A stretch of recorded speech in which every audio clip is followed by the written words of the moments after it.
네, 여러분, 안녕하세요. 오늘은 빌립보서 2장 7절부터 8절입니다. 우리가 지난번에 빌립보서 2장 5절과 6절을 했습니다. 지금, 바울은 빌립보 교인들에게 어떻게 하나 돼야 되는지, 어떻게 하나의 단일한 그러한 사랑과 진리로 뭉쳐진 공동체가 돼야 하는지를 권면하면서 그렇게 되는 방법은 겸손한 마음으로 나보다 남을 낫게 여기고 자신의 일뿐만 아니라 남의 일까지 돌보는 것까지 나아가야 한다고 이야기했습니다. 그러면서 왜 그렇게 해야 되냐면 우리가 그리스도 예수를 본받아야 되는데 예수님이 먼저 하나님과 같은 신성을 공유하셨지만 낮아지셨다고 했습니다. 취할 것을 여기지 않고 자기를 비워 종의 형체로 오셨다. 그래서 사람들과 같이 되셨다. 인간이 되신 것, 성육신을 하신 것 자체가 예수님이 먼저 자신을 비우신 것입니다. 자, 그러면, 네. 그러면 이제 7절과 8절입니다. 7절은, 이렇게 이야기합니다. 제가 아예 6절부터 읽겠습니다. 6절 그는 근본 하나님의 본체시나 하나님과 동등됨을 취할 것으로 여기지 아니하시고 7절 오히려 자기를 비워 종의 형체를 가지사 사람들과 같이 되셨고 8절 사람의 모양으로 나타나사 자기를 낮추시고 죽기까지 복종하셨으니 곧 십자가에 죽으심이라.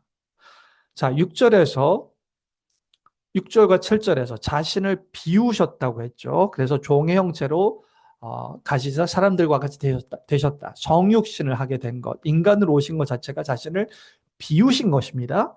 자, 8절은 자신을 비워서 인간으로 오셨습니다. 공생애를 사셨죠. 근데 그 공생애의 삶이 왕으로서 편안하게 사람들의 섬김을 받으며 높임을 받으며 사신 것이 아니었습니다. 8절에 사람의 모양으로 나타나셨는데 사람의 모양으로 나타나서 대접받고 높은 위치를 누리신 것이 아니라 자신을 낮추셨습니다. 인간으로 오신 것 자체가 자신을 비우셨죠? 근데 자신을 비워서 인간이 된 다음에 인간으로 사시면서 자신을 낮추는 삶을 살았습니다. 아니, 인간으로 사는데 자신을 낮춘다라는 게 무엇이냐? 죽기까지 복종하셨다. 이것은 예수님이 오셔서 사람들에게 추앙을 받아서 왕으로 즉위하고 이스라엘의 왕으로 등극하지 않으셨죠. 공생애에서 갈릴리 사역은 초기에 성공적으로 하셨습니다. 사람들이 따랐습니다. 기적과 이사와 여러 가지를 베풀어서 사람들한테 많은 인기를 누리셨습니다. 그런데 예수님이 갈릴리 사역에서 예루살렘으로 가시면서 예루살렘 입장할 때만 해도 사람들이 호산나 이 주 예수의 이름으로 하나님의 이름으로 오시는 이여라고 그렇게 축복하고 맞아들였습니다. 거기까지 좋지만 예루살렘에 입성해서 그런 대제사장들과의 그런 갈등을 일으키고 결국은 여러 분쟁과 사람들의 이러한 대적 가운데 결국은 잡혀갑니다. 대제사장이 잡혀가서 재판받아서 고난 가운데 십자가에 죽으셨죠. 그러니까 인간으로 나타나서 자기를 낮추신 것은 인간으로 살면서 고난받아 죽으시는 인생을 사셨다. 고난받아 죽는데 십자가형으로 죽는 것은 이렇게 얘기하죠. 죽기까지 복종하셨으니 곧 십자가에 죽으십니다. 십자가에 죽는다는 것은 그 당시에 로마 시대에 가장 수치스럽고 가장 불명예스러운 죽음입니다. 로마 시민에게는 십자가 죽게 하지 않았어요. 로마 시민은 십자가형을 하지 않았습니다. 도망간 노예나 로마 제국에 반발한 그러한 이 혁명가들이나 그들에게 십자가에 달려서 다 죽어가는 비참한 모습을 다 보이게 하여서 생명이 다 빠져나가는 모습 그렇게 벌거 벗겨놓고 길거리에 십자가를 세워놔서 사람들한테 본때를 보여주는 거죠. 로마 제국에 대항하면 너희들은 이렇게 비참한 인생을 맞이할 것이야. 그래서 십자가의 죽음은 로마 시대에서 가장 비참한 인생, 가장 낮은 인생을 사신 것입니다. 그래서 예수님께서 자기를 낮추셨다라는 것은 고난받아서 십자가에 죽으신 인생을 나타냅니다. 근데 그 인생을 왜 그렇게 사셨느냐? 복종하심으로 그렇게 낮아지신 것입니다. 예수님은 우리에게 어떻게 본을 보이셨냐? 자신을 비워 인간으로 오셨고 자신을 낮춰서 가장 비참한 십자가의 죽음까지 죽으셨는데 그렇게 하신 이유는 뭐죠? 복종하신 것입니다. 무엇에 대해서 복종하신 거죠? 죄인을 살리는, 하나님 나라 백성을 죄로부터 살리는, 죄인을 살리기 위하여 본인이 복종하심으로 하나님의 뜻에 순종하기 위하여 그렇게 가장 낮아진 삶을 사셨다. 죽기까지 복종하신 것입니다. 그 예수님의 삶을 우리가 본받으라는 것입니다. 자, 여기서 자기를 낮추다라는 동사 있죠? 이 동사가 사실 앞부분에 우리에게 다툼이나 허영으로 하지 말고 오직 겸손한 마음으로라는, 이게 사실 겸손함으로예요. 이 겸손함이란 단어가 자기를 낮추다라는 단어의 명사입니다.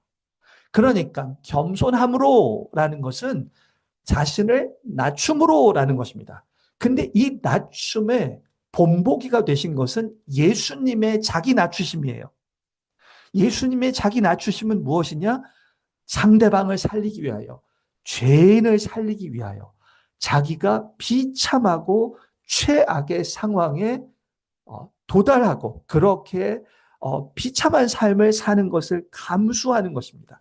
순종함으로 하나님의 백성을 세우시기 위하여, 하나님의 영광을 위하여, 하나님 나라 건설을 위하여 순종함으로 기꺼이 낮아지는 것. 그것이 예수님께서 보여주신 자기 낮추심이고, 우리가 따라야 하는 겸손함으로, 자기 낮춤으로 각각 자신을, 남을 낮게 여기고 그들을 돌보는 것입니다.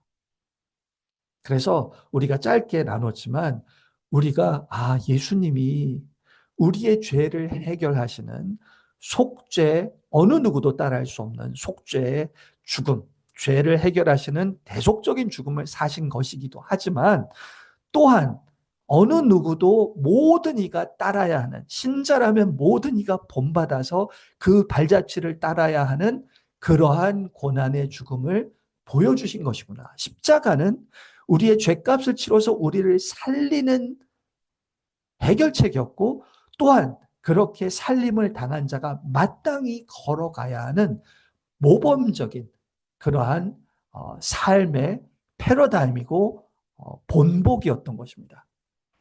그래서 우리가 예수님의 성육신과 죽기까지 순종하신 예수님의 생애를 생각할 때 우리가 예수님이 보여준 이 삶을 따라가는 것이다. 신자의 삶은 예수님을 믿을 뿐만 아니라 그의 길을 따라가서 그와 함께 고난받는 삶을 기꺼이 살 수 있는 자가 되는 것입니다. 이 말씀이, 이 예수님의 자기 비우심과 자기를 낮추심이 우리의 삶의 모범이요, 롤 모델이요, 패러다임이 되시기를 주님의 이름으로 축원합니다. 기도하겠습니다. 하나님, 감사합니다. 이 말씀이 우리에게 새겨지게 하여 주시옵소서. 예수님의 자기를 비우셔서 인간의 형상으로 오시고 자신을 낮추셔서 죄인을 살리기 위해 죽기까지 이 세상에서의 인생을, 내가 기꺼이 비참한 인생을 살리라, 하나님의 백성을, 죄인을 살리기 위해 비참한 인생을 살리라, 그렇게 사신 예수님의 모범을 우리도 따라갈 수 있도록 주님, 이 말씀이 우리를 붙들게 하여 주시옵소서. 감사드리고 모든 말씀 예수 그리스도 이름으로 기도드리옵나이다. 아멘.